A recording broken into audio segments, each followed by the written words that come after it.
오늘은 그리스도로 옷 입었느니라 라고 하는 제 말씀으로 하나님의 말씀을 나눌까 합니다.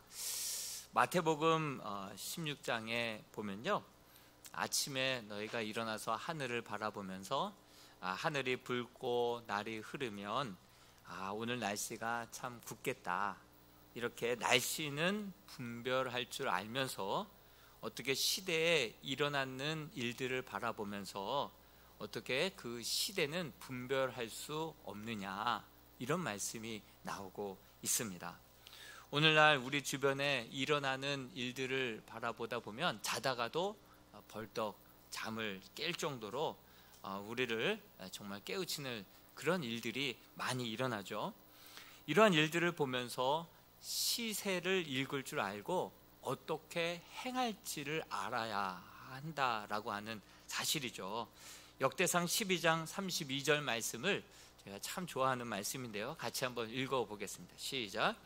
이사갈 자손 중에서 시세를 알고 이스라엘이 마땅히 행할 것을 아는 우두머리가 200명이니 그들은 그 모든 형제를 통솔하는 자이며, 시세를 알고 이 시대 가운데 일어나는 일들 가운데 하나님의 뜻을 분별해서 어떻게 살아가야 할지를 그렇게 알고 행하는 자, 그런 자가 시대를 통솔하게 될 것이다. 그런 자가 영적인 지도자가 될 것이다. 정말 바라기는 이 시대에 작금에 일어나는 일들을 바라보면서 우리가 하나님의 뜻을 알고 어떻게 행해야 할지를 잘 분별해서 살아갈 수 있는 지혜로운 주님의 자녀들이 될 수 있기를 축복합니다. 오늘 읽었던 말씀에도 로마서 13장 11절에도 또한 너희가 이 시기를 알거니와 자다가 깰 때가 벌써 되었다, 이렇게 말하고 있습니다. 이는 이제 우리의 구원이 처음 믿을 때보다 더 가까워졌습니다, 이렇게 말하고 있습니다. 21세기에 정말 무슨 전쟁이 일어날까? 전쟁이 일어나면 이건 핵전쟁이지 전쟁이 일어나지 않을 거야, 설마 했던 전쟁이 작년 2월 24일 날 우크라이나 러시아 전쟁이 벌어져서 벌써 1년을 넘기고 있지 않습니까? 양쪽 나라에 3월에 또 대선이 있다고 해요. 그래서 그 대선 때까지 무슨 결과물들을 만들어내야 되니까 또 성급한 결정들이 나타나지는 않을까 우려가 됩니다.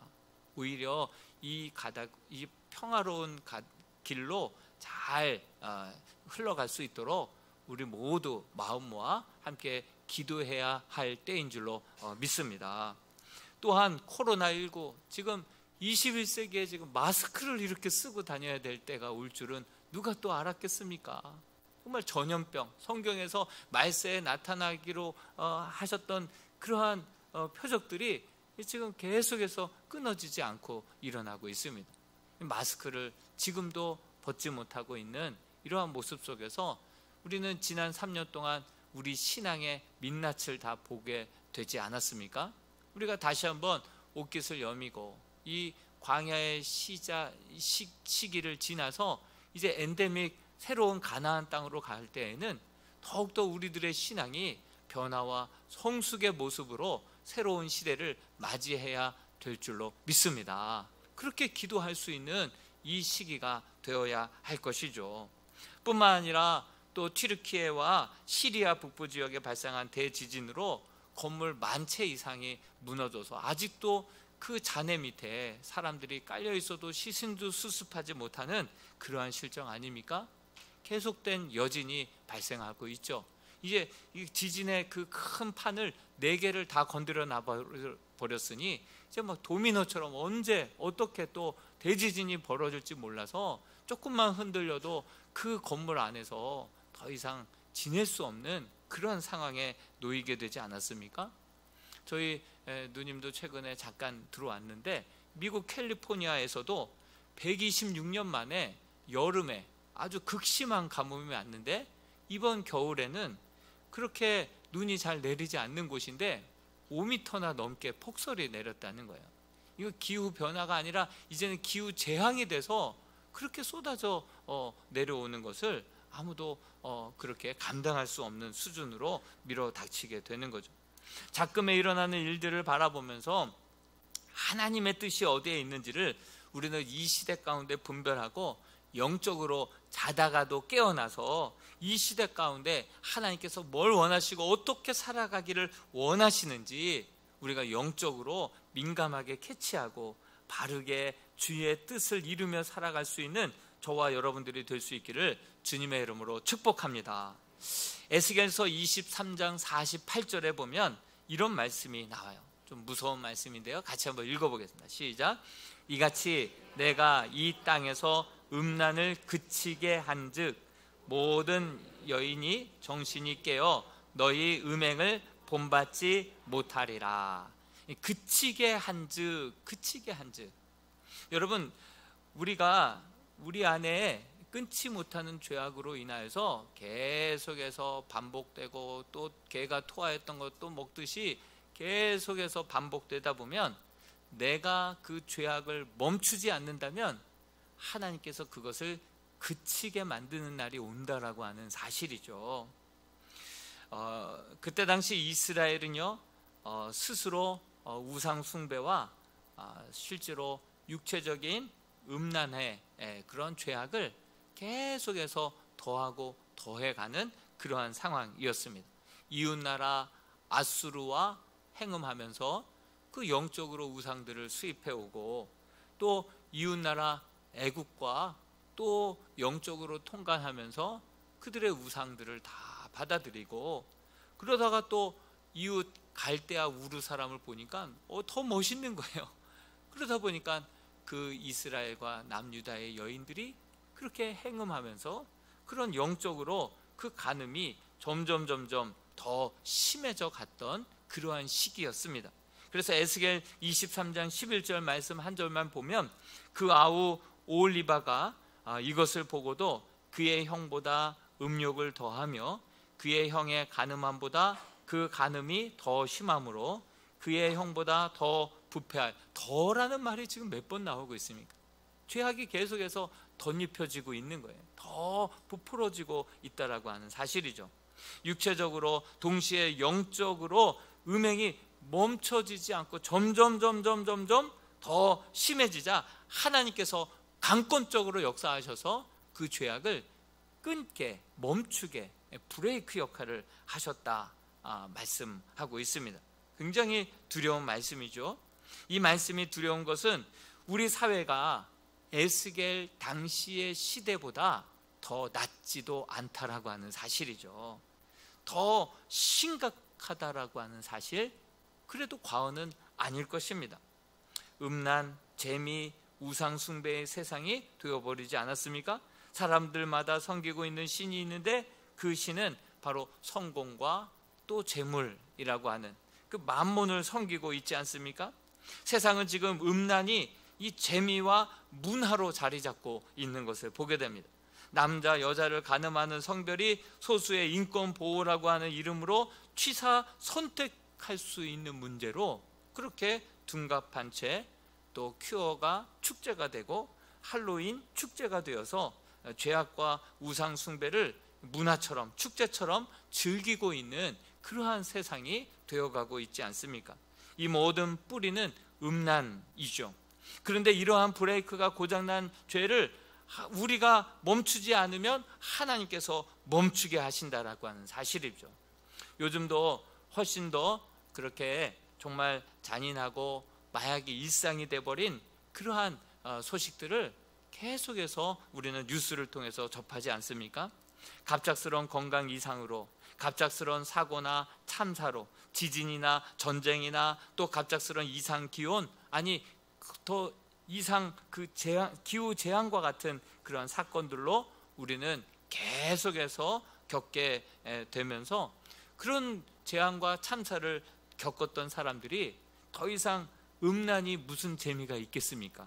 그 안에 음란이 더 이상 무슨 낙을 그들에게 가져다 줄 수 있습니까? 그들이 멈추지 않으면 하나님이 멈추게 하신다라고 하는 사실을, 또 주변에 참사 그 당일날 그 자리에 있었던 사람들 그 이후의 삶의 광경들을 가만히 지켜다 보면 웃음기가 완전히 싹 빠진 채 살아가는 모습을 보게 됩니다. 눈 떠도 눈 감아도 참사 당시에 그 손길과 그 외침들을 잊을 수 없어서 정말 정상적으로 살아가지 못하고 정말 무고한 사람들의 죽음과 억울함을 밝히게 하기 위해서, 참사가 재현되지 않도록 하기 위해서 여러 가지 제도들이 마련되게 하기 위해서 머리를 깎고 단식을 투쟁하고 정말 우울감에 사로잡혀서 살아가는 사람들 우리는 많이 보지 않습니까?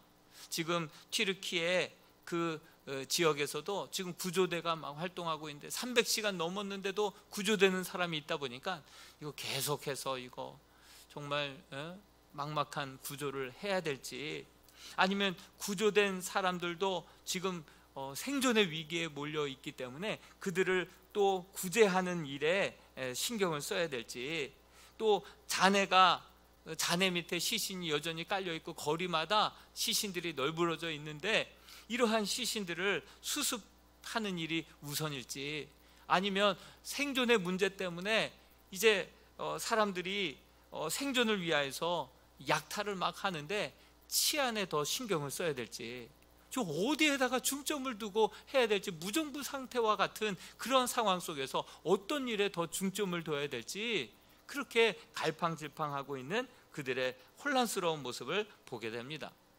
여러분, 죄악이 멈춰지게 되면 탄식과 또 절규와 기도만 남게 되는 현실을 보게 됩니다. 여러분, 당장이라도 하나님은 우리로 하여금 죄를 멈출 수 있게 하시는 분입니다. 그 방법을 하나님은 알고 있습니다. 우리는 하나님이 당장이라도 그런 일들을 우리에게 행할 때 우리는 뭐라고 항변할 수 있는 말이 한마디도 없습니다.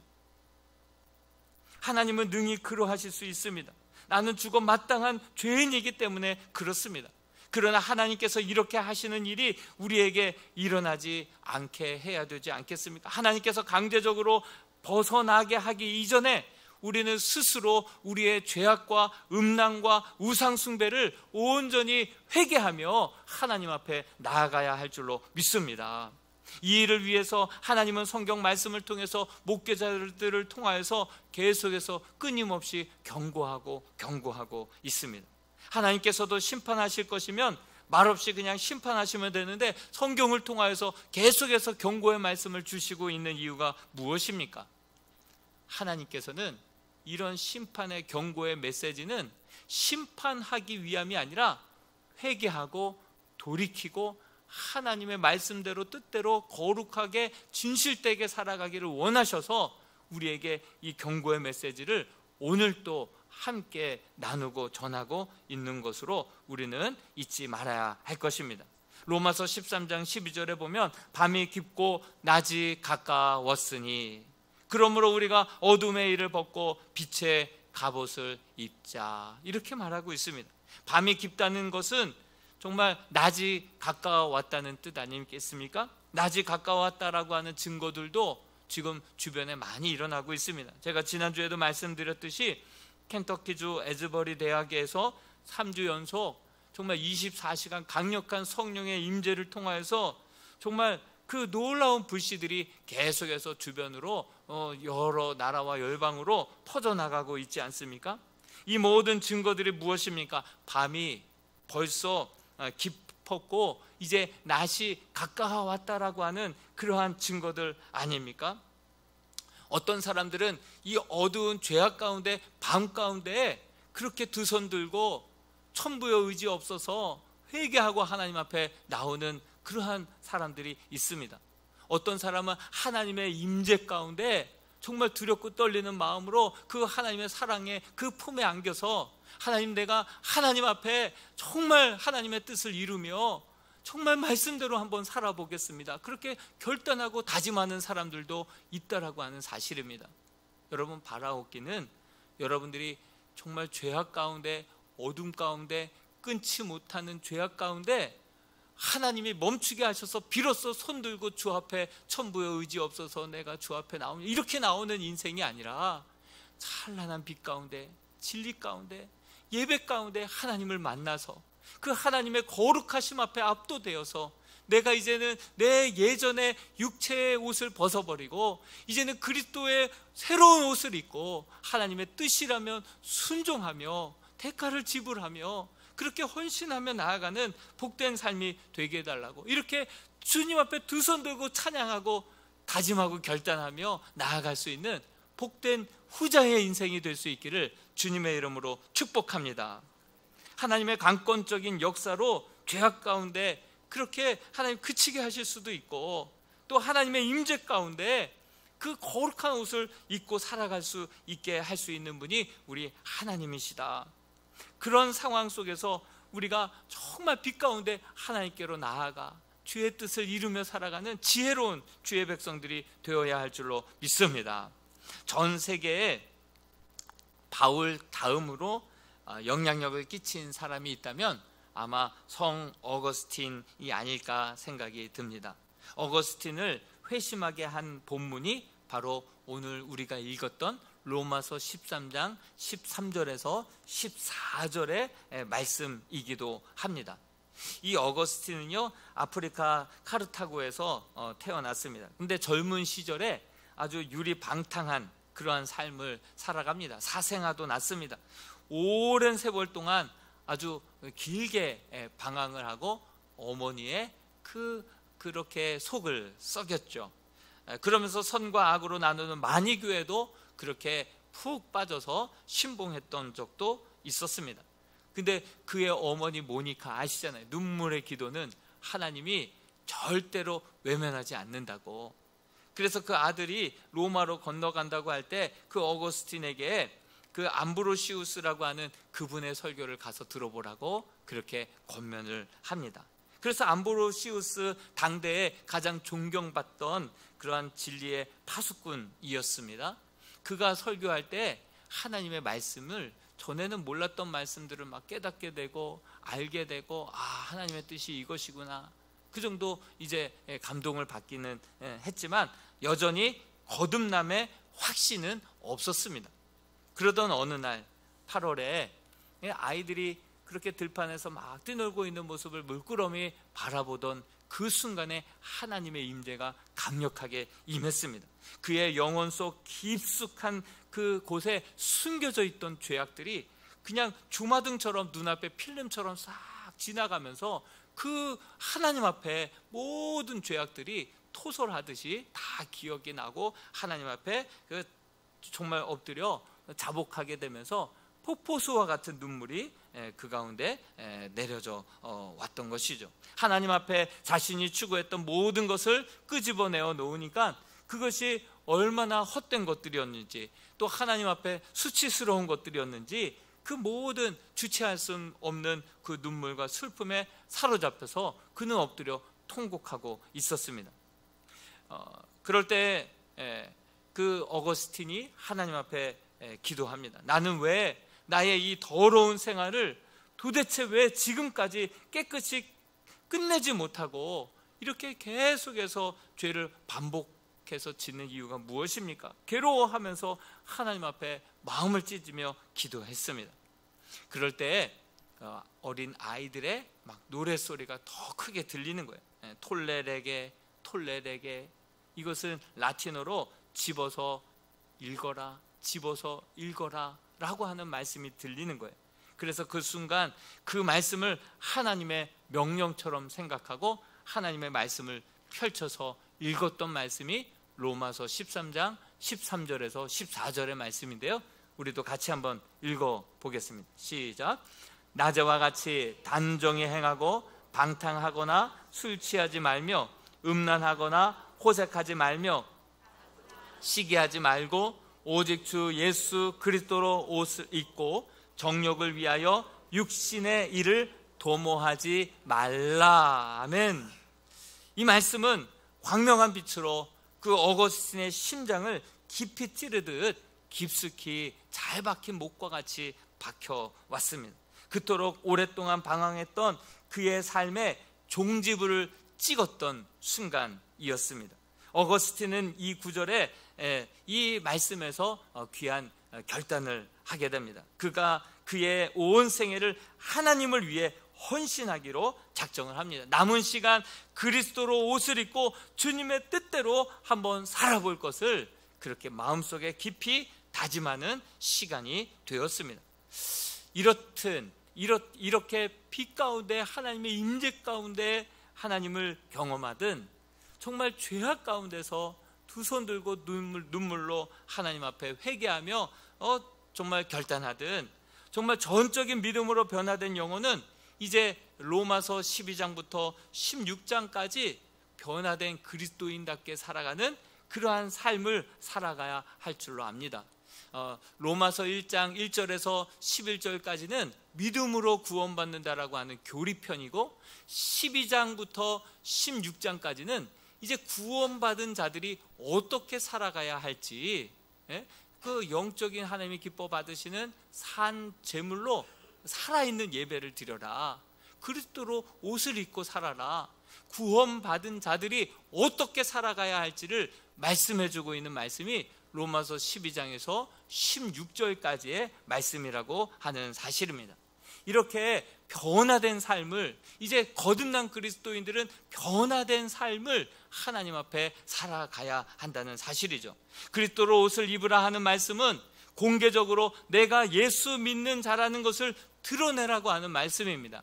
여러분, 우리 자녀들이 교복을 입고 학교를 다니지 않습니까? 학생들에게 교복을 입으라 하고 하는 말은 어떤 뜻입니까? 모든 사람들에게 이 아이가 학생이라는 것을 알려서 학생답게 살아가게 하기 위하여서 교복을 입는 거 아니겠습니까? 군인이 군복을 입는 이유가 무엇입니까? 모든 사람들에게 이 사람이 군인이라는 것을 드러냄으로 말미암아 어디에 가도 군기 그렇게 불량하게 지내지 않고 정말 그렇게 군인답게 살아가게 하기 위하여서 군복을 입히는 거 아니겠습니까? 우리가 그리스도인으로 그렇게 옷을 입고 우리가 살아가는 것도 바로 우리가 낮에 같이 단정히 방탕하거나 술 취하지 말고 음란하거나 호색하지 않고 시기하거나 다투지 않고 정말 그리스도인답게 살아가라고, 그리스도의 옷을 입고 그렇게 살아가라고 우리에게 권면하고 있는 것입니다. 어제 빌립 전도대원들이 이제 또 지원도 하고 또 기존에 중단했던 분들이 다시 나오게 해서 화요일반 또 목요일 또 토요일 전도대가 결성이 되었습니다. 그런데 제가 생각해 보니까 이제 뭐 마스크는 쓰기는 해도 역전에 사람 많은 곳에서 저는 이랑교회 다닙니다, 예수 믿고 행복한 삶이, 예수 믿고 구원받으세요, 이렇게 커밍아웃 하는 거 아니겠어요? 자기 얼굴을 드러내놓고 내가 이랑교회 다닙니다, 내가 예수 믿는 주님의 자녀입니다, 그래서 커밍아웃 하는 거 아니겠어요? 복음을 부끄러워하지 않고 자신을 드러낼 때 그 동네 슈퍼마켓에서 술을 살 수 있겠어요? 그 동네에서 담배 물고 걸어갈 수 있겠어요?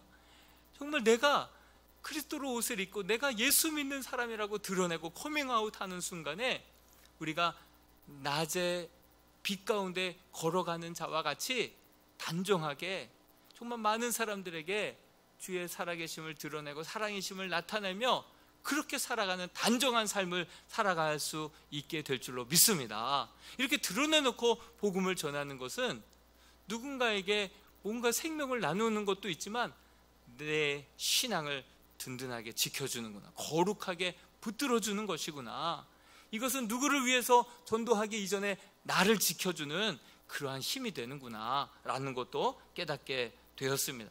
저는 바라기는 정말 거듭난 성도들은 계속해서 이렇게 변화와 성숙의 삶으로 그리스도인답게 살기 위하여서는 많은 사람들 앞에 복음을 부끄러워하지 아니하고 담대하게 나는 예수 믿는 사람이라는 것을 드러내며 그리스도의 옷을 입고 살아갈 수 있게 되기를 축원드립니다.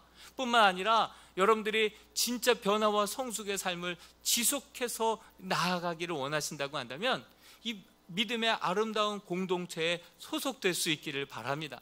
교회만 왔다가 마당들만 밟고 지나가는 그러한 신앙이 아니라 그 믿음의 공동체 안에 한 가족 되어서 그곳에서 서로 격려하고 서로 위로해주고 서로 뜨겁게 내 문제인 양 기도해 주면서 천국을 경험하고 말씀이 삶이 되는 놀라운 경험을 할 때 그 가운데 진정한 변화와 성숙의 삶, 내가 고백한 대로, 내가 믿는 대로 살아가는 복된 삶이 그 가운데서 이루어지게, 펼쳐지게 될 줄로 믿습니다. 여러분, 하버드 대학에서 84년 동안 연구한 거가 있대요. 그 연구한 내용이 뭐냐면, 어떤 사람이 행복한가, 이것을 84년 동안 아주 추적조사해서, 사람들을 추적조사해서 발표한 책이 올 1월에 나왔습니다. 굿 라이프라고 하는 책으로 그 모든 추적 조사한 결과물을 집대성해서 내놓은 책이죠. 2005년도부터 연구팀을 이끌었던 역대 네 번째 연구소장이었던 로버트 월딩어 박사님이 하버드 의대 정신의학과 교수님이신데, 그분이 이 모든 연구 결과들을 집대성해서 책으로 내놓았고, 강의를 할 때에도 수많은 사람들이 즐겨 듣는 명강사이기도 하죠. 책에 나오는 내용에 보면, 한밤중 아프거나 두려움이 밀려올 때 연락할 사람이 있습니까? 없다면 아마 당신은 지금 고독한 상태일 것입니다. 외로움은 담배만큼이나 몸에 해롭습니다. 친구에게 문자 메시지를 보내거나 만나자고 하세요. 당신의 건강과 행복은 바로 이것에 달려 있습니다. 이것은 무엇일까요? 문맥을 따져보면 바로 이것은, 진정한 행복을 결정짓고 좌우해 주는 것은 바로 인간관계라고 하는 사실입니다. 돈도 명예도 학벌도 아닌 사람들과의 따뜻한 인간관계가 이 두 마리 토끼를 잡게 해준다는 거예요. 건강도 잡아주고 행복도 가져다 준다라고 하는 사실입니다.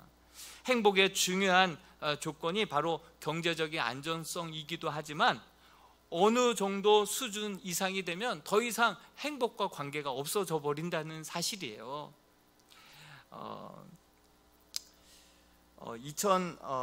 이제 얼마나 많은 사람들을 많이 아는가가 중요한 것이 아니라, 서로 믿고 의지할 만한, 마음을 터놓고 함께 의지할 만한 사람이 몇이나 있느냐, 그거에 따라서 사람의 건강함, 행복함이 결정이 된다라고 하는 연구 결과인 것이죠.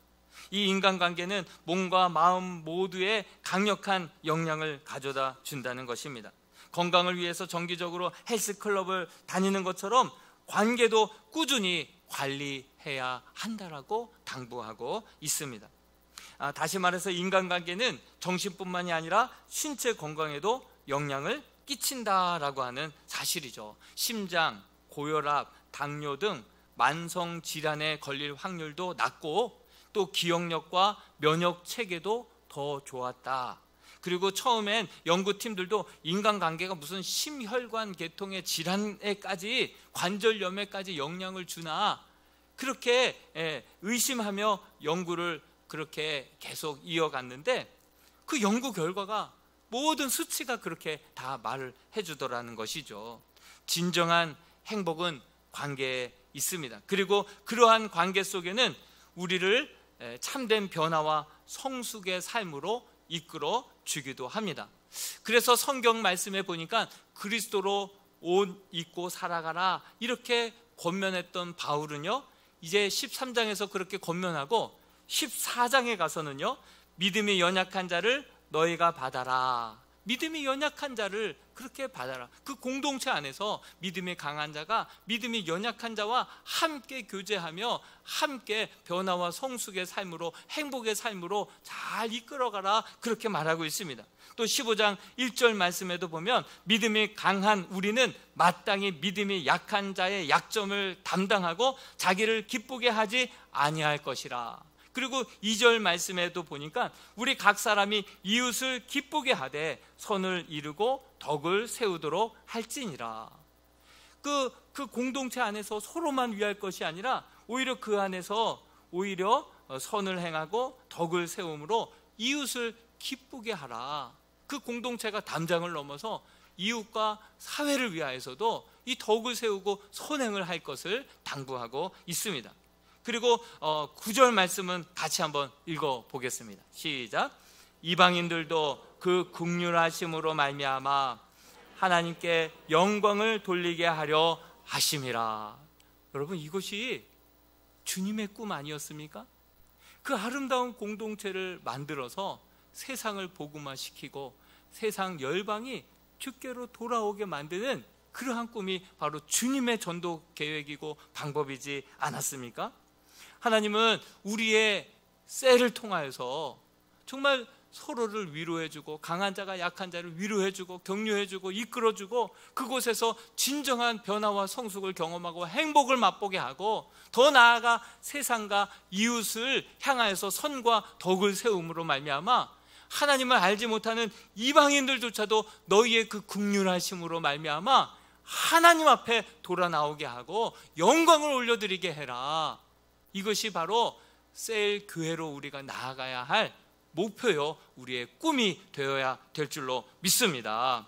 셀 안에서 모두가 그리스도로 옷을 입고 강한 자가 약한 자를 담당하고 서로 말씀으로 선을 베풀고 말씀이 삶이 되는 공동체로, 천국을 경험하는 공동체로, 정말 하나님이 두세 사람이 모이는 곳에 내가 그곳에 함께 하겠다라고 했던 그 놀라운 은혜를 우리가 한번 경험해보는 시간이 되었으면 좋겠습니다. 그래서 이 3월 한 달 동안에 진정 그리스도로 옷을 입고 한번 우리가 백화점에서 옷을 고르듯이 정말 오후 찬양 예배 이 2시 그 이후에 한 번도 셀 모임 안 가졌던 분들이 한번 나오셔서 이곳에서 셀 예배를, 셀 모임을 한번 경험해보고 그리스도로 옷을 입고 한번 걸어가보되 마음에 들면 그 아름다운 공동체를 이루며 정말 그곳에서 행복과 건강한 신앙생활, 천국을 경험하는 신앙생활을 해나가는 우리 복된 성도들이 다 될 수 있기를 주님의 이름으로 축원드립니다. 우리 같이 한번 이 찬양 불렀으면 좋겠습니다. 화려하지 않아도 정결하게 사는 삶, 가진 것이 좀 없어도 정말 서로 더불어 감사하며 위로하고 격려하며 살아가는 복된 삶, 이러한 삶이 되게 해달라고 하는 그런 마음을 모아서 같이 한번 찬양 드립니다.